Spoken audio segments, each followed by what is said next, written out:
आज हम इस वीडियो में रीड करेंगे नीम करोली बाबा की एक स्टोरी का नाम है द पावर ऑफ सरेंडर, मतलब समर्पण की ताकत या आत्मसमर्पण की ताकत। यहाँ पे वर्ड हमारा आया है सरेंडर। होता क्या है सरेंडर? जैसे जो चोर होता है वो पुलिस के सामने क्या करता है, अपने आप को सरेंडर कर देता है। तो उसी तरह से हम लोग जब भगवान की शरण में जाते हैं तो क्या करते हैं, खुद को समर्पित कर देते हैं, खुद का आत्मसमर्पण कर देते हैं, अपने आप को न्यौछावर कर देते हैं, मतलब उनके हवाले छोड़ देते हैं। उसी को बोलते हैं सरेंडर करना, समर्पित करना, आत्मसमर्पण करना। तो स्टोरी है द पावर ऑफ सरेंडर, आत्मसमर्पण की ताकत। तो शुरू करते हैं स्टोरी को रीड करना और इम्प्रूव करते हैं अपनी इंग्लिश ग्रामर को, वोकैबुलरी को एंड रीडिंग स्किल को। वीडियो पसंद आए तो कमेंट करके जरूर बताइएगा। तो शुरू करते हैं हमारे फर्स्ट पैराग्राफ से। So story goes like this. One day, एक दिन, अ वेल्दी बिजनेसमैन, एक धनवान व्यापारी, केम आया। ये सारा हमारा हो गया सब्जेक्ट। केम यहाँ पर है हमारी सेकेंड फॉर्म। टेंस कौन सा हुआ? Past indefinite tense. तो एक धनवान व्यापारी आया टू नीम करोली बाबा के पास। जब हम किसी के पास आते हैं जाते हैं तो हम यूज करते हैं टू, फिर कॉमा डाल के उसकी हालत बता रहे हैं। किस हालत में? फ्रस्ट्रेटेड, यानी कि निराश, हताश, विद हिज लाइफ, अपने जीवन से।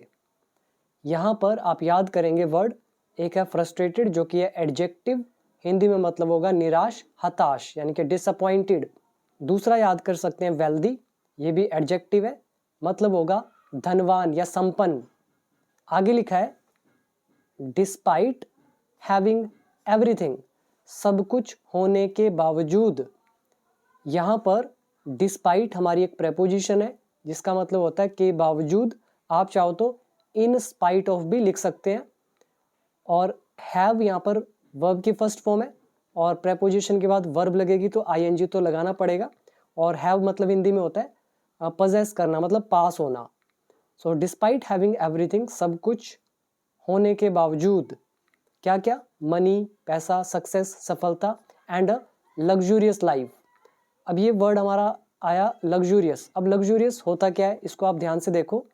यहाँ पे वर्ड नंबर आपको दिख रहा होगा, लग्जूरियस एडजेक्टिव है, हिंदी में मतलब होगा राजसी, ठाठदार, full of comfort and riches. Example, the poor are famished. Famished का मतलब क्या है? रोटी के लिए तरसना, एकदम बर्बाद हो जाते हैं। तो पुअर आर फैमिज्ड, जो गरीब है वो रोटी के लिए तरस रहा है। And the rich lead a luxurious life, और जो रिच है वो व्यतीत करते हैं एक राजसी लाइफ, एक ठाठदार life. Only a few people are leading a luxurious life, कुछ लोग ही व्यतीत कर रहे हैं एक राजसी लाइफ। एंड रेस्ट, और बाकी are leading a miserable life, और बाकी क्या लीड कर रहे हैं? मिजरेबल लाइफ, दयनीय। दयनीय होती है जिस पर दया आ जाए, दुर्दशा वाली, ठीक है, ऐसी लाइफ व्यतीत कर रहे हैं। तो इस वर्ड को आप याद करेंगे। और ये जो पीडीएफ है ये एक्चुअली मेरी कोर्स के अंदर जो आपको 1000 एडवांस्ड वोकैबुलरी दिया हुआ है उसके अंदर का ये वर्ड है, तो यहाँ से आप देख सकते हो। और जो लोग इस चैनल पर न्यू है, अगर उनको नहीं पता तो मैं इंग्लिश ऑलरेडी सिखा चुका हूँ, कंप्लीट इंग्लिश। 500 वीडियोज़ है स्टेप बाय स्टेप।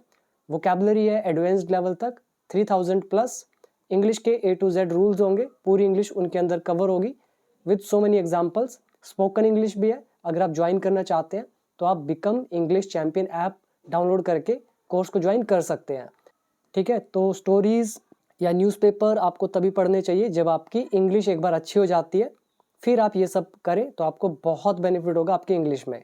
अब वापस आइए, डिस्पाइट हैविंग एवरीथिंग, सब कुछ होने के बावजूद। क्या क्या? पैसा, सफलता और राजसी जीवन। He felt restless. रेस्टलेस अच्छा वर्ड है, इसका मतलब होता है बेचैन। एंड अनहैप्पी, और नाखुश। सो ही सब्जेक्ट है, फील का सेकंड फॉर्म फेल्ट। तो ये सब होने के बावजूद भी उसको कैसा महसूस होता? रेस्टलेस, मतलब वो बेचैन और नाखुश महसूस करता। इसमें आपने देखो कौन कौन से वर्ड याद करें। एक आप करेंगे रेस्टलेस, बेचैन बोलते हैं, लग्जूरियस, राजसी या ठाठदार। फिर हमने कॉन्सेप्ट लगाया डिस्पाइट का, जो कि एक प्रेपोजिशन है। तो यहाँ पर टोटल हमारे 2 रूल हो गए। एक पहले में हो गया पास्ट इंडेफिनिट, ये दूसरा हमारा हो गया प्रेपोजिशन डिस्पाइट। और ये he felt past indefinite, active voice. फिर क्या हुआ, बोइंग बिफोर महाराज जी, महाराज जी के सामने झुकते हुए। बो का मतलब होता है झुकना, जैसे बो डाउन बोलते हैं, तो बोइंग मतलब झुकते हुए, बिफोर मतलब के सामने, इन फ्रंट ऑफ, तो महाराज जी के सामने झुकते हुए। ही सैड, उसने कहा। अब उसके एग्जैक्ट वर्ड क्या थे यहाँ से लेकर यहाँ तक। बाबा, आई हैव एवरीथिंग, मेरे पास सब कुछ है। येट, फिर भी, या इसके बावजूद भी, या तब भी। आई फील एम्प्टी इनसाइड, मैं अंदर से खाली महसूस करता हूँ। टेंस अगर यहाँ पे आप देखें तो आई हैव एवरीथिंग ये है हमारा प्रेजेंट पोजेशन, और ये आई फील एम्प्टी ये हो गया प्रेजेंट इंडेफिनिट। प्लीज शो मी, कृपया मुझे दिखाएं। द वे टू पीस, शांति का मार्ग। ये शो है वर्ब की फर्स्ट फॉर्म, टेंस हुआ इंपेरेटिव सेंटेंस, कृपया मुझे शांति का मार्ग दिखाएं। तो उस व्यक्ति ने ये कहा। यहाँ पे वर्ड याद कर सकते हैं बो, यानी कि झुकना, और टेंस के हिसाब से इसका हिंदी निकलेगा झुकते हुए। फिर क्या हुआ, Neem Karoli Baba looked at him, Neem Karoli Baba ने उसे देखा। लुक एट होता है किसी की तरफ देखना, तो उसकी तरफ देखा। विद हिज मिस्चीवियस स्माइल, अपनी शरारती मुस्कुराहट के साथ। मिस्चीवियस कौन होता है, जिसको हम बोलते हैं नॉटी, यानी कि शरारती या नटखट। तो यहाँ पे मिस्चीवियस एक एडजेक्टिव का काम कर रहा है, और स्माइल मतलब मुस्कुराहट, ये नाउन है, मिस्चीवियस एडजेक्टिव है। तो उन्होंने देखा अपनी शरारती मुस्कुराहट के साथ, एंड सैड और कहा। फिर उनके वर्ड क्या थे, डू यू ट्रस्ट मी, क्या तुम्हें मुझ पर विश्वास है। टेंस देखें, सब्जेक्ट हो गया, लुक्ड हो गया वर्ब की सेकंड फॉर्म पास्ट इंडेफिनिट, और do you trust me present indefinite. The businessman nodded, businessman ने सर हिलाया। हेजिटेंटली, हिचकिचाते हुए, ये आप अच्छे से याद कर ले। नोड इज सर हिलाना, हेजिटेंटली हिचकिचाते हुए, मिस्चीवियस स्माइल नटखट मुस्कुराहट या शरारती मुस्कुराहट, और ट्रस्ट मतलब विश्वास करना। तो ये उन्होंने कहा। उसके बाद बाबा हैंडेड हिम, बाबा ने उसे दिया। हैंड का मतलब यहाँ पर देने से है। बाबा हैंडेड हिम, बाबा ने उसे दिया। एक टॉर्न मतलब फटा हुआ, डर्टी मतलब गंदा, ब्लैंकेट मतलब कंबल। टॉर्न एडजेक्टिव है, डर्टी भी एडजेक्टिव है। तो बाबा ने उसे दिया एक फटा हुआ गंदा कंबल, एंड सैड और कहा। और ये जो ब्लैंकेट है इसके बारे में बता रहे हैं, कह रहे हैं वन, ये एक है, one of the few things. Few things का मतलब क्या हुआ, कुछ एक चीजें जो कि ना के बराबर होती है। हमारा एक लेसन था few, a few, the few. Few का मतलब न के बराबर, जिनको हम गिन सकते हैं, तब हम फ्यू यूज करते हैं, अदरवाइज लिटल यूज करते हैं। फ्यू मतलब हुआ ना के बराबर। अ फ्यू का मतलब हुआ ना से थोड़ा सा ज्यादा लेकिन है कमी। और द फ्यू का मतलब है कम लेकिन जितना भी है सारा का सारा। ठीक है, ये लेसन हमने किया वर्कबुक पार्ट 3 के अंदर, एडवांस्ड लेसन्स में। तो द फ्यू लिखा हुआ है, इसका मतलब है तो कम लेकिन सारा का सारा जितना भी है, द फ्यू थिंग्स। तो उसमें से एक, ठीक है, वो क्या था, कंबल, तो ये उसे दिया। So one of the few things he ever possessed। तो कह रहे हैं कि उनके पास कभी जो चीजें थी उनमें से एक ये कंबल है। ठीक है, तो ये मतलब हुआ इसका। तो वो उसको दे दिया, उस आदमी को, बाबा ने। एंड सैड और कहा, टेक दिस, इसे लो, एंड वॉक अराउंड द आश्रम, और आश्रम में घूमो, without any thoughts of your self, बिना अपने बारे में विचार के। ठीक, अब यहाँ पर ध्यान देना, यहाँ पे बहुत लोग गलती करते हैं। जैसे ये लिखा हुआ है वन ऑफ द, इसके बाद वो क्या करते हैं, यहाँ पे एस लगा हुआ है, थिंग मतलब वस्तु, थिंग्स, हमें ये प्लूरल नाउन चाहिए होता है क्योंकि आप ज्यादा में से किसी एक की बात कर रहे हो। One of the few things, ठीक है, तो उनमें से एक, ऑफ लगा हुआ है तो चॉइस की बात हो रही है कि उन चीजों में से एक। तो यहाँ पे एस लगाना जरूरी है।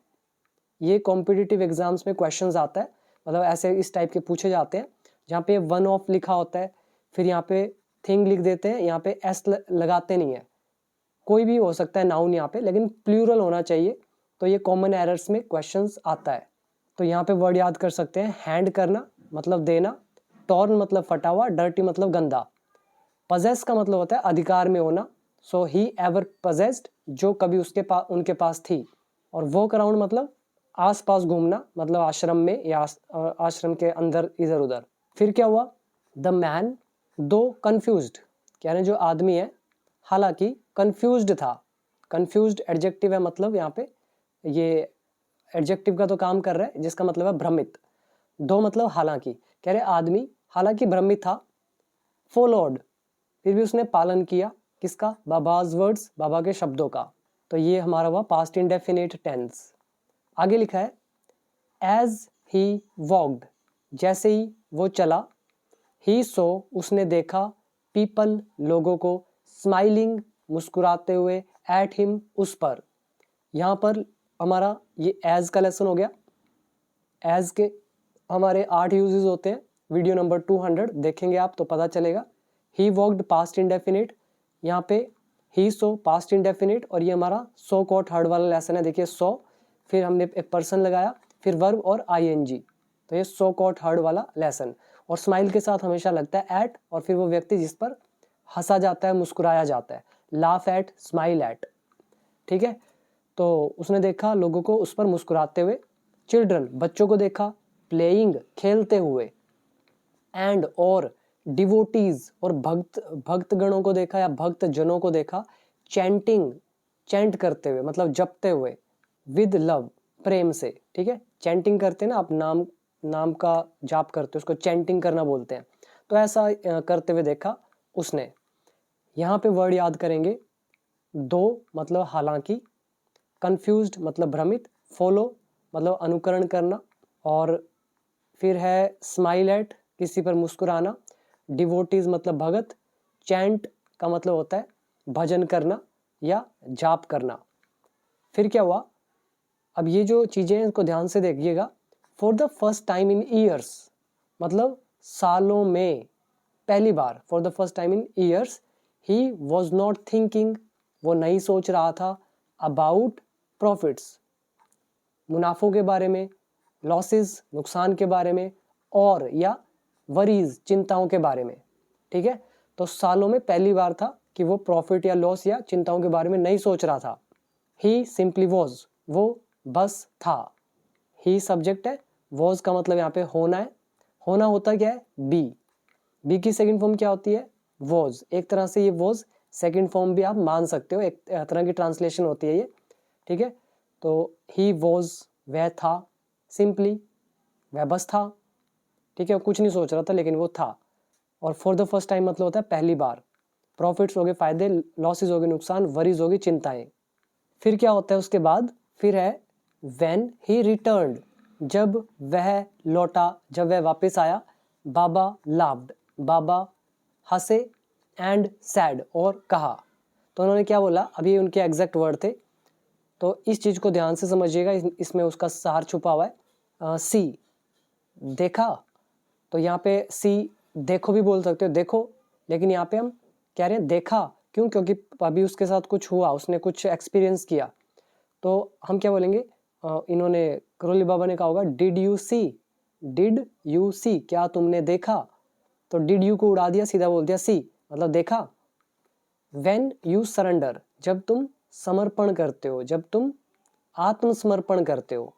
व्हेन, जब, यू स्टॉप, तुम बंद करते हो, क्लिंगिंग टू, चिपकना, क्लिंग टू मतलब होता है चिपकना। तो जब तुम बंद करते हो चिपकना, किससे, योर माइंड्स एंडलेस डिमांड्स, तुम्हारे मन की न खत्म होने वाली डिमांड्स, इससे जब तुम चिपकना बंद करते हो। डिमांड मतलब होता है मांग, ठीक है, डिजायर्स आपकी इच्छाएं, एंडलेस मतलब अनंत, जो कभी खत्म ही नहीं होती। एंडलेस यहाँ पर है एडजेक्टिव, डिमांड है यहाँ पे नाउन। तो अब इसका मतलब निकालो, व्हेन यू सरेंडर, जब तुम आत्मसमर्पण करते हो, when you stop clinging to your mind's endless demands, जब तुम चिपकना बंद करते हो अपने मन की अनंत मांगों से, यू फाइंड पीस, तुम्हें शांति मिल जाती है, ठीक है। बहुत गहरा इसमें छुपा हुआ है, इसको आप समझना। अब यहाँ पे वर्ड याद करें, सरेंडर आत्मसमर्पण करना, लाफ हंसना, क्लिंग टू मतलब चिपकना, और एंडलेस एडजेक्टिव है, नाम से ही पता चल रहा है, जिसका कोई अंत ना हो। और डिमांड मतलब मांग, इच्छाएं। फिर क्या हुआ, द बिजनेसमैन टच्ड, बिजनेसमैन ने छुए बाबाज फीट, बाबा के पैर, with tears in his eyes, अपनी आंखों में आंसुओं के साथ। ही हैड स्पेंट ईयर्स, उसने सालों बिताए थे। ही सब्जेक्ट है, हैड लगा है, स्पेंड मतलब व्यतीत करना, बिताना, ये यहाँ पर थर्ड फॉर्म है, पास्ट परफेक्ट टेंस। तो उसने बिताए थे सालों, चेजिंग पीछा करते हुए, हैप्पीनेस खुशी का, और हैप्पीनेस किस में, इन वेल्थ संपत्ति में। तो उसको लग रहा था संपत्ति के अंदर हैप्पीनेस होगी, तो संपत्ति में खुशी का पीछा करते हुए उसने सालों बिताए थे। बट लेकिन in that single moment of surrender, लेकिन उस एक क्षणिक जो पल था समर्पण का, तो उसमें, ठीक है, यहाँ पे ऑफ लगा हुआ है, जहाँ भी ऑफ दिखता है आपको उसको उल्टा पढ़ते हैं। जैसे हम बोलते हैं आत्मसमर्पण का सिंगल क्षण, मतलब एक पल, ठीक है, उल्टा पढ़ो। ऑफ का मतलब का की के, आत्मसमर्पण का एक पल, ठीक है, इन दैट मतलब उसमें। तो आत्मसमर्पण के एक पल में, उस एक पल में, ही हैड फाउंड, उसे मिल गया था, क्या मिल गया था, what he had been searching for all along, जो वो काफी समय से खोजता आ रहा था।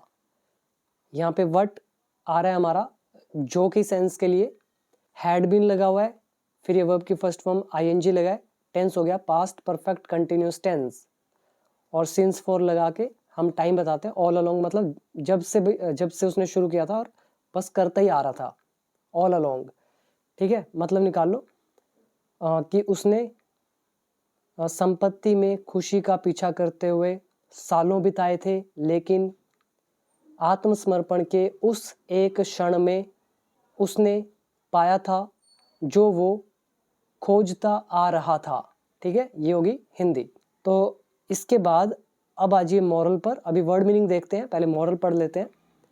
ट्रू पीस, सच्ची शांति, कम्स आती है, टेंस है प्रेजेंट इंडेफिनिट, यहाँ पर लगा हुआ है एस, पीस मतलब शांति, नाउन है, ट्रू यहाँ पे एडजेक्टिव का काम करेगा, तो सच्ची शांति आती है। नॉट फ्रॉम पोजेशंस, चीजों से नहीं, पोजेशंस मतलब वस्तुएं, चीजें, उससे नहीं आती। पोजेशंस ये सीधा बता रहे जो आपके पास है, उससे नहीं आती। But from surrender and letting go, किससे आती है, सरेंडर करने से आती है, समर्पण करने से आती है, और किससे आती है, लेटिंग गो, बहुत प्यारा वर्ड है। लेट गो का मतलब होता है जाने देना, जैसे let go of your ego, अपने ईगो को जाने दो। Let go of things which you have lost, तो जो तुम खो चुके हो उनको जाने दो, लेट गो, ठीक है। तो बहुत अच्छा मोरल है। तो सच्ची शांति आती है चीज़ों को अधिकार में रखने से नहीं, बल्कि आत्मसमर्पण करने से और चीज़ों को छोड़ देने से, लेट गो करने से, सरेंडर करने से। अब ऊपर वर्ड याद कर सकते हैं, टच छूना, स्पेंड व्यतीत करना और बिताना, चेज मतलब पीछा करना, सिंगल मोमेंट एक पल, और यहाँ पे है सर्च खोजना, फाइंड मिलना, थर्ड फॉर्म फाउंड। बाकी टेंस मैंने आपको बता दी है। तो ये थी हमारी एक स्टोरी, उम्मीद करता हूँ काफ़ी कुछ समझ आया होगा। और जो लोग इंग्लिश सीखना चाहते हैं बिल्कुल step by step basic to advance level तक, वो ऐप को डाउनलोड कर लो। ऐप का नाम है बिकम इंग्लिश चैंपियन, लिंक है नीचे डिस्क्रिप्शन बॉक्स में। तो इसके अंदर आपको सब कुछ मिलेगा, स्पोकन इंग्लिश के लिए भी, वोकैबुलरी के लिए भी, ऑल ग्रामेटिकल रूल्स, मतलब सब कुछ। तो अभी दीजिए इजाज़त, मिलते हैं नेक्स्ट वीडियो में।